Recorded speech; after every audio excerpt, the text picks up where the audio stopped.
माई के वंदना बा।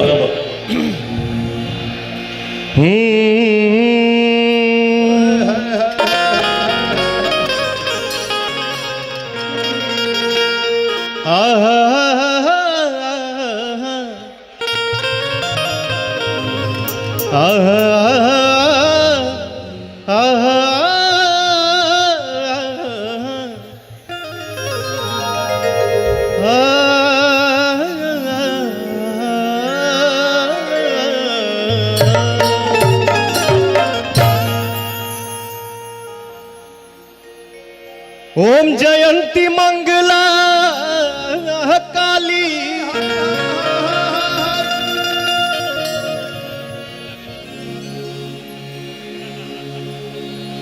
ओम जयंती मंगला काली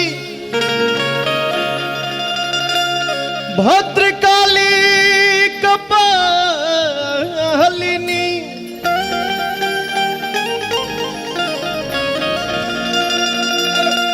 दुर्गे क्षमा शिवा धात्री स्वाहा स्वधा नमस्तुते।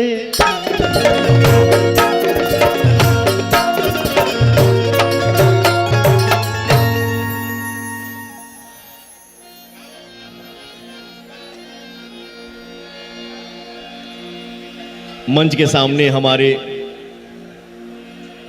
मीडिया से जे भी भाई आप सब आइल बानी जा और हमारे जितने भी यूट्यूबर भाई हैं सबको मेरा प्रणाम। आप सब भी मुझे आशीर्वाद दीजिए। का भाव बा।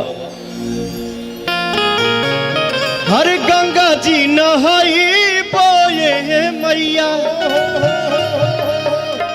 जाला वाले आईबो।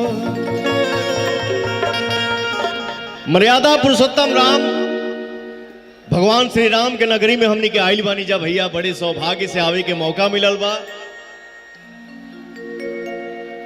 हर जगह हर चीज होला, हर गाना होला, लेकिन आज इस पावन धरती पे जो संगीत होगा वो ऐसा होना चाहिए कि दुनिया में लोग याद करें। जय हो। हर गंगा जी नहाई बोए मैया जाला वाले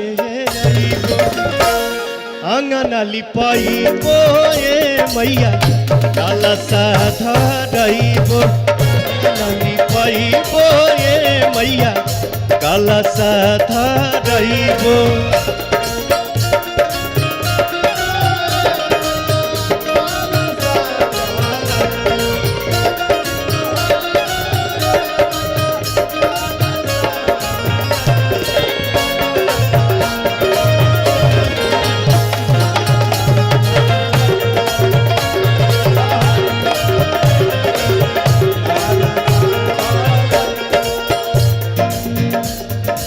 मालिन बोलाई बोए मैया ओढ़ाउल महंगाईबो।